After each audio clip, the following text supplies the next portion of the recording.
Hi, I'm Matt Weaver, and I'm here to tell you an amazing story. A story of exploration, adventure, but even more important, the story of the Exodus.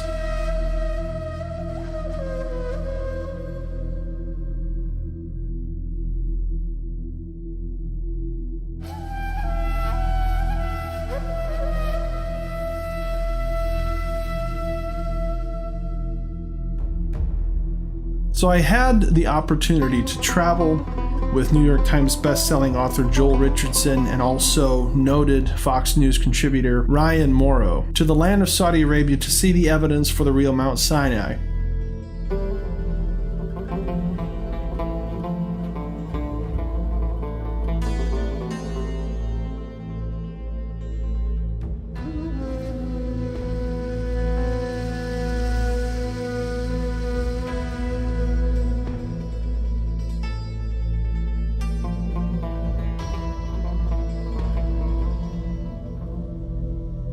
The story of the Exodus is really the story of the children of Israel. Israel is a nation that God has chosen from the beginning of recorded history back in the days of Abraham. Abraham lived thousands of years ago in the land of Chaldea, which is modern-day Iraq. And Abraham is asked of God to leave his country, to leave his family, and to travel into the land that he will show him. This land ends up being Canaan. But Abraham is a very storied character. There's a lot of things that happen in his lifetime. One of the greatest of these stories is the story of how God brought about Isaac, the promised son, into reality by faith through the life of Abraham. Isaac has a son named Jacob. Jacob's name is changed to Israel, and Israel becomes a nation. They're taken down to Egypt, the story of Joseph, how he delivers the known world from the starvation of the famine that is in that day. Later, this people is subjected to slavery, and they're enslaved by the Egyptians who are masters and lords over them. The children of Israel had come into the land of Goshen, according to the Bible, and they had settled in the best of the land because of the faithfulness of Joseph. But the Bible records that there was a Pharaoh, a ruler, who arose who did not know Joseph or the deeds of Joseph, and he saw the people and he was concerned that these people would have too much power. God miraculously saves one son. His name is Moses. No one else besides Jesus himself has had as much impact on civilization as Moses. Moses is an interesting character in the Bible. He is saved from the destruction of Pharaoh by his mother being wise and hiding him in the reeds. He is found by Pharaoh's daughter, and Pharaoh's daughter raises Moses in the ways of the kings and the princes of Egypt. Moses takes matters into his own hands as he witnesses an Egyptian striking an Israelite. And in this, Moses is distraught and he goes and he kills the Egyptian to save the Israelite. Moses flees into the land of Midian.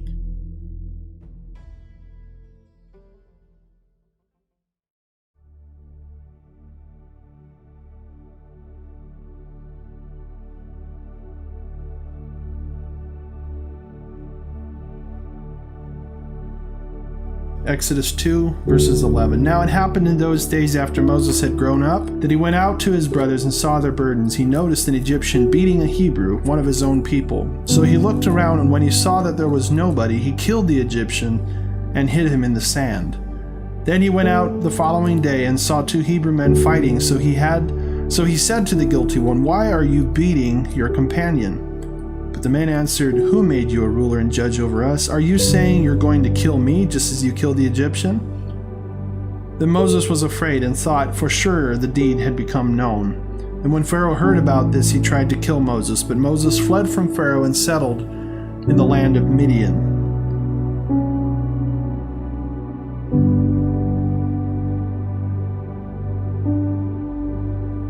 Where he sat down by a well. Now the priest of Midian had 7 daughters who came and drew water. They filled the troughs with water, their father's flock. But shepherds came and drove them away, so Moses stood up and helped them and watered their flock. When they came to Reuel, their father, he said, how come you've returned so soon?" So they told him, "An Egyptian delivered us out of the hand of the shepherds. He drew water from us and watered the flock." "Where is he then?" he said to his daughters. "Why did you leave the man behind? Invite him to have some food to eat." Moses was content to stay on with the man. Later, he gave Moses his daughter Zipporah. She gave birth to a son, and he named him Gershom, saying, "I have been an outsider in a foreign land." Behind me is the well of what the locals call Shuaib, which is Jethro, sheikh of Midian, according to the Bible, and different accounts basically, write about what happened here. But we know that you have Moses, as he left Egypt, came to this region. Obviously, quite a journey away, but this is the ancient region of Midian. As we went through this region, we stopped at, in Al-Bad, there's ancient caves that date back to the Midianite period. And we explored these caves and we've seen evidence for this truly being Midian. The region and the city was known as Madya or Madian in ancient times and in ancient maps, solidifying that Midian has always been on this eastern side of the Gulf of Aqaba. Midian never was in the Sinai Peninsula. Midian has always been over in this region. Any academic will tell you that Midian is in northwest Saudi Arabia on the eastern side of the Gulf of Aqaba. This is key in understanding the story of Moses and the mountain, because Midian is the central, most important evidence for Sinai being in Arabia and not in the Sinai Peninsula. Midian had never been on that side. There's no history, there's no local record of it ever being on the western side of the Gulf of Aqaba in the Sinai Peninsula.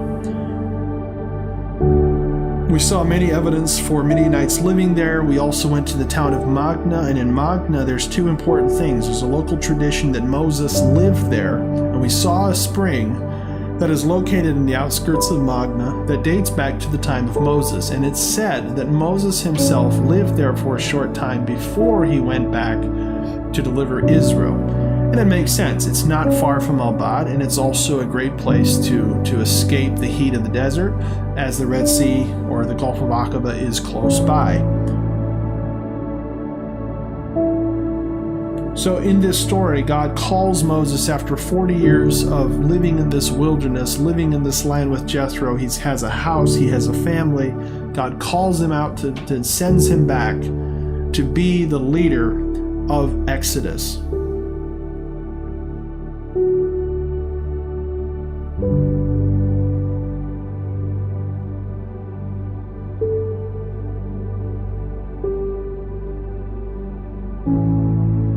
Several key pieces of evidence exist in the land of Arabia to cement the location of the mountain. First of all, we read in the Bible a story of the bitter waters made sweet, and there's local traditions call different places Mara. So the name Mara exists there even on maps. The other one is also this word Elim or Elam, which is where there was 12 wells and 70 palm trees.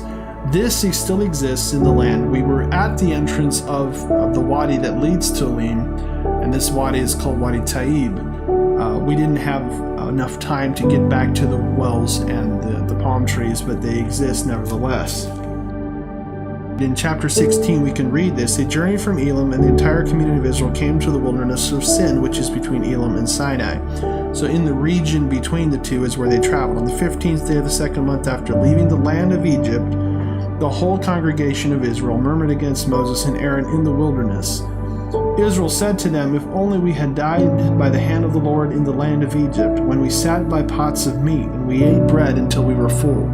But you have brought us into the wilderness to kill this entire congregation with hunger." Then said the Lord to Moses, "Behold, I will rain bread from heaven for you. The people will go out and gather by day, a day's portion every day." We're going to skip forward. We can understand that this is the first place, after Elim is the first place that the miracle of manna began, and it was that way for many years, almost 40 years.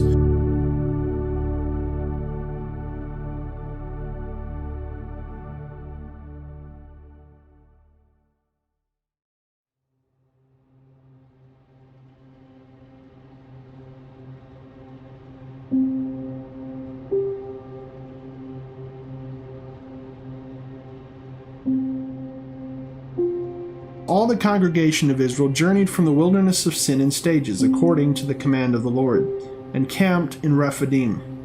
But there was no water for the people to drink. So the people quarreled with Moses and said, "Give us water to drink." And Moses said to them, "Why do you quarrel with me? Why do you test the Lord?" The people thirsted for water there, and they complained against Moses and said, "Why have you brought us up out of Egypt to kill us with thirst, along with our children and cattle?" So Moses cried out to the Lord, saying, "What am I to do for these people? They are about ready to stone me." The Lord said to Moses, "Walk before the people, and take of the elders of Israel with you, along with your staff, which you struck the waters. Take it into your hand and go. Behold, I will stand before you." Notice it says here that God will stand before him there upon the rock in Horeb. I'm going to stop here for a moment. If you're in the middle of a wilderness that is nothing but rocks and sand, how are you going to know where the rock of Horeb is? It has to be something unique, something that stands out, something that you can see from a distance and you would have know what he's talking about. Well, in this valley, close to the mountain of God, you find such a rock. It is a rock that stands out in the middle of this great valley, and it is a massive rock. It is something that you would see, that you would know about.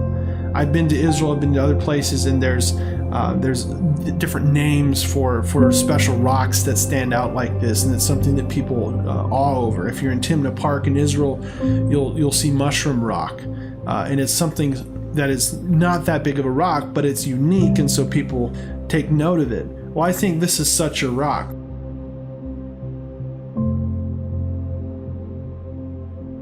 And this is what it says: "You are to strike the rock, and water will come out of it, so that the people can drink." Then Moses did just so in the eyes of the elders of Israel. The name of the place was called Massah and Meribah, because of the quarreling of Israel, and because they tested the Lord, saying, "Is the Lord among us or not?" So I'm standing here at the split rock at Horeb, and according to the Bible, the children of Israel came up through from the wells of Elim into this valley, coming up from the direction behind the camera here into this precinct. And it says in the Bible that God said to Moses to come into the rock of Horeb. And when you come into this valley, this rock sticks out like a sore thumb.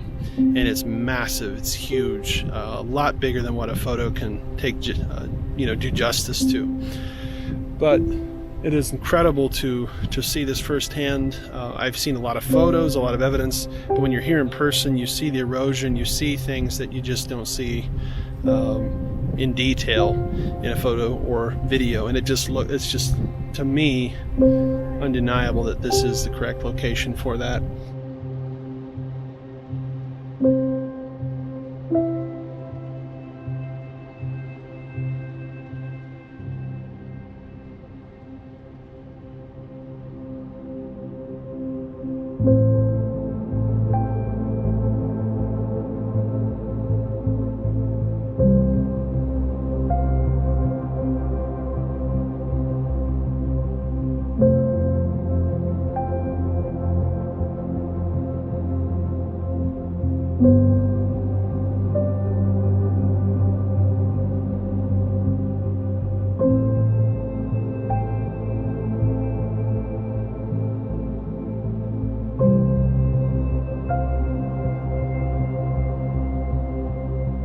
So when we look at the whole story of this rock, this split rock, it's where God stood before Israel, where water came out, where they could drink of it. But not only that, but he delivered them from a great conflict that took place in this valley. It's the Battle of the Amalekites. Now in chapter 18, we read about Jethro being priest of Midian.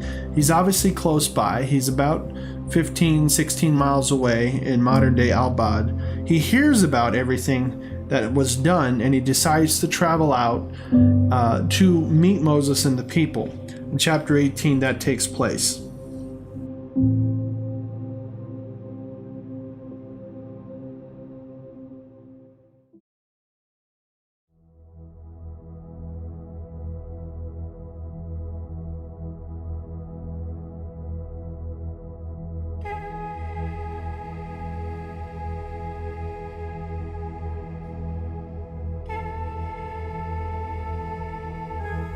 In chapter 19 of the Exodus, we read about theophany at Sinai. And it says this: in the 3rd month after Israel had gone out of the land of Egypt, the same day they arrived at the wilderness of Sinai. They traveled from Rephidim, came into the wilderness of Sinai, and set camp in the wilderness. Israel camped there right in front of the mountain. So this is describing the journey from Rephidim around to the wilderness of Sinai and camping in front of the mountain. And then it says, Moses went up to God, and the Lord called to him from the mountain, saying, say this to the house of Jacob, and tell Israel, you have seen what I did to the Egyptians, and how I carried you on eagle's wings, how I brought you to myself. Now then, if you listen closely to my voice and keep my covenant, you will be my own treasure from among all people, for all the earth is mine. So as for you, you will be to me a kingdom of priests and a holy nation. As we entered into the region of Sinai, we were just awestruck at the magnitude of the place. The mountains are really high. The desolation is absolute. There is very little around there. There's a couple Bedouins that live at the base of the mountain that have lived there for generations, but as a whole, it is left untouched. It is left unspoiled.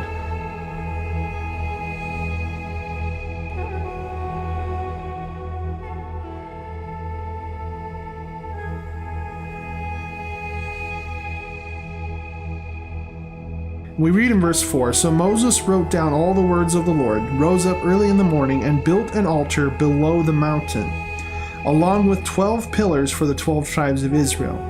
He then sent out young men of Israel who sacrificed burnt offerings and fellowship offerings to the Lord. Now, if you read this, you can understand the significance of this spot. One of the things that you should see at Mount Sinai is an altar, and we do just that. We find an altar, a high place with chutes for animals to go in. Not only that, but we also see where 12 cut stones were once seen. We see 9 of them today, but they're of different heights, and they look like columns. I've been to many places and seen columns sections, and these are definitely column sections. So we have evidence for columns, and we see the evidence of the altar that is still there. Saudis have excavated it, and they found animal bones and they found ash, exactly matching the biblical description of this mountain. It is at this place that Israel first made covenant with the Lord in sacrificing burnt offerings. And we read here, continuing in verse 6 of chapter 24, then Moses took half the blood and put it in the basins, and the other half he poured out against the altar. He took the scroll of the covenant and read it in the hearing of the people. Again they said, all that the Lord has spoken we will do and obey. Then Moses took the blood, sprinkled it on the people, and said, behold the blood of the covenant which the Lord has cut with you, in agreement with all these words. Then Moses and the priests and 70 elders of Israel went up. They saw the God of Israel, and under his feet was something like a pavement of sapphire, as clear as the very heavens. Yet he did not raise his hand against the nobles of Israel, so they beheld God and ate and drank. Then the Lord said to Moses, come up to me on the mountain and stay there, and I will give you tablets of stone with the Torah, which is the 10 commandments, as well as the other commandments, which I have written so that you may instruct them. So Moses rose up along with his attendant Joshua, and Moses went up onto the mountain of God. To the elders he said, wait for us here until we come back to see you. Moses goes into the mountain of God, and he's lost up there after the covenant. Israel thinks that something has taken place. As Moses is receiving the instructions, receive all the examples, the things of the tabernacle, and how to live in covenant relationship with God. And we read all these things, and God goes through step by step everything that they are to make. But down below, the people are getting restless. They're thinking Moses has disappeared. Now at this time, Israel was really a slave population. They had lived in Egypt for 400 years in slavery. And when Moses disappeared into the mountain to receive the commandments of God, they were concerned. They didn't know what happened.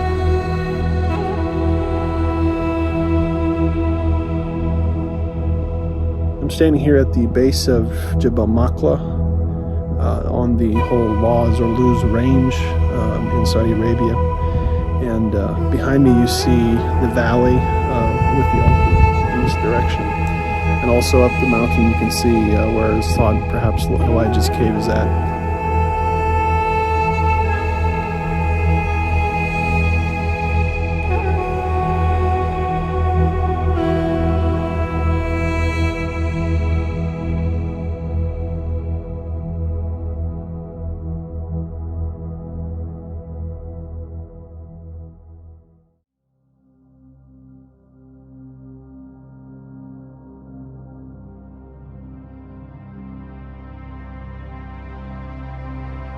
The children of Israel had been at Sinai for some days. After the cutting of the covenant at the altar, the Bible accounts a story when Moses went up into the mountains for 40 days and 40 nights, receiving the instruction of God. At the base of the mountain, there was a disruption. They didn't realize that Moses would be gone so long, and they wondered why it was taking him so long. And in chapter 32, we read the account of the golden calf. And it says this: "Now when the people saw that Moses delayed coming down from the mountain, they gathered around Aaron and said to him, 'Get up, make us gods who will go before us. As for this Moses, the man that brought us out of the land of Egypt, we do not know what has become of him.' So Aaron said to them, 'Break off the golden rings that are in your ears of your wives, sons, and your daughters, and bring them to me.' So all the people broke off the rings that were in their ears and brought them to Aaron. He received them from their hand and made a molten calf fashioned with a chiseling tool. Then they said, 'This is your God, Israel, which brought you up out of the land of Egypt.' When Aaron saw it, he built an altar before it. Then Aaron made a proclamation, saying, 'Tomorrow will be a feast to the Lord.' They rose up early, and the next morning sacrificed burnt offerings and brought fellowship offerings. The people sat down to eat and drink and rose up to play." If you would be a part of the greatest story in the Bible, the Exodus, you'd think that after you had seen the sea split, that you would see the army of Pharaoh destroyed, that you would be faithful to this God who was in the pillar of fire at night and also the cloud by day leading you. But we read in Exodus 32 how the children of Israel were still learning to be obedient to the Lord. After Moses was in the mountain for 40 days and 40 nights, Israel was thinking that Moses disappeared. And so they instructed and asked Aaron to build for themselves a god, somebody they could worship. Aaron follows the instruction of the people and he builds them a golden calf. And we read in the Bible that he builds this, and there's this bull worship going on. In Egypt, there's Apis and Hathor bulls, and Israel would have known about the worship of Apis and Hathor. And so Aaron builds this god for them, and they worship, they sacrifice to it, and they say, well, this is the God that has delivered us. And it's at that moment that God tells Moses to come down to his people, and to because of the corruption that was going on, that they were committing truly idolatry. And so Moses comes down and he throws the tablets that God had given them and destroys them, and he deals with Israel at this mountain. If this is truly Mount Sinai, then it would make sense that we actually find a pile of stone with inscriptions of Apis and Hathor bulls, something that dates back literally thousands of years, in a region where there is no cattle. There's no cows in the region of Sinai. It's too desolate and arid, but yet there we find inscriptions of cattle at the base of this mountain, where there is also an altar of uncut stones, just as the Bible describes, and where the glory of the Lord came, and where the covenant was made with the house of Israel.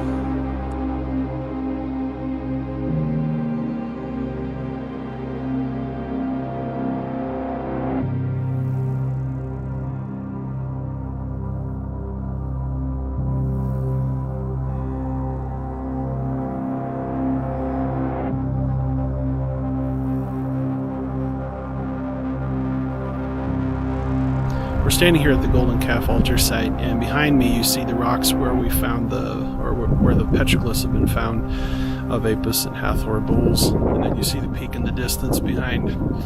And again, another testament to the validity of the site and to the accuracy of the biblical account.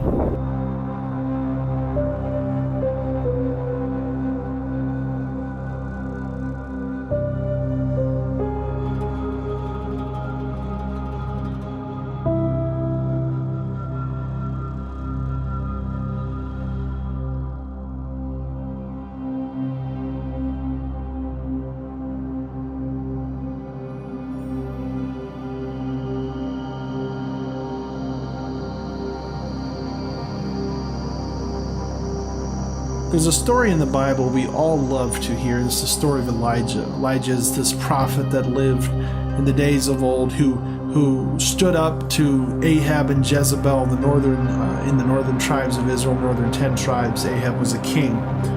And he stands up to this Baal worship, and on the Mount Carmel, he builds this altar, water around it, and fire comes down from heaven. And after Elijah kills the prophets of Baal, Jezebel puts out word she is going to kill him. And Elijah runs. And it says that Elijah comes down into the regions of Sinai, into a cave. And in that moment, Elijah is running. He's not sure. A great miracle has just happened, yet Jezebel is after him, and he fears for his life. But we read in the story that God meets him there in the voice of silence. In the voice of silence, God says to Elijah, "What are you doing here? You don't need to be here. Go back to your people. Finish your mission." In this region, one would expect to find a cave, and sure enough, in the middle of the precinct, right below where the covenant ceremony took place, looking up from that area, you see a cave, a prominent cave on the side of the mountain. This cave is considered to be the cave of Elijah, the cave that he went to where he heard the voice of silence and heard God speaking, and he went from there back and finished the mission that God had for him.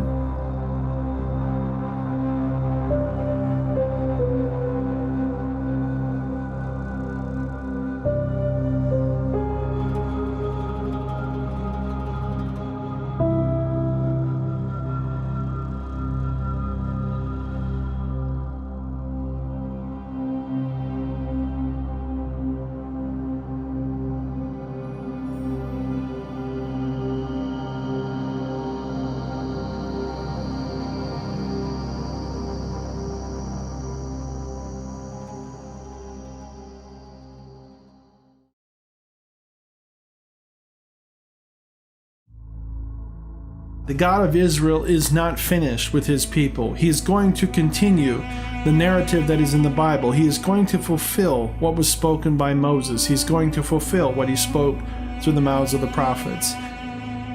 And we read here in Psalms chapter 78, we're going to begin in verse 12. He did miracles in front of their fathers in the land of Egypt in the plain of Zoan. He split the sea and led them through.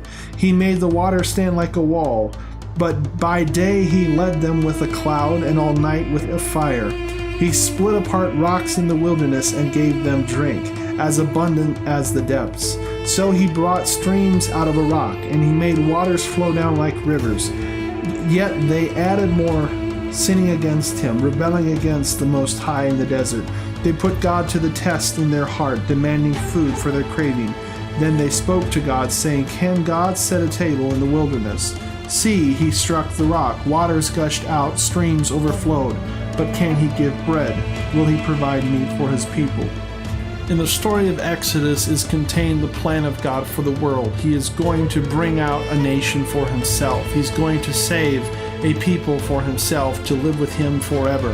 And in Jeremiah 23, he's building on what had happened. He says this in verse 7, "Therefore, behold, days are coming, says the Lord, when they will no longer say, 'As the Lord lives, who brought up the children of Israel out of the land of Egypt,' but rather, 'As the Lord lives, who brought up and led the offspring of the house of Israel out of the north country and from the lands where he had banished them, so they will dwell in their own soil.'" There is coming a day, very shortly, when God is going to bring out the people that he has scattered, the people who were at Sinai, who he made covenant with. He's going to bring them back into the land. He's going to live with them as king on the throne of David in Jerusalem. We live in these last days. We live in the time when we see the realities of these prophecies coming to light. And let me ask you a question. Are you ready? Are you prepared? Are you eagerly awaiting the appearing of the Lord, the Son of Man, who will come riding on the clouds of glory, who will come through from the mountains of the south, leading up into the city of Jerusalem to deliver Israel out of the hands of the oppressor? Are you willing to embrace the truth of the God of Israel? Are you ready for the coming of the glory of the Lord in the day when he returns to deliver his people forever?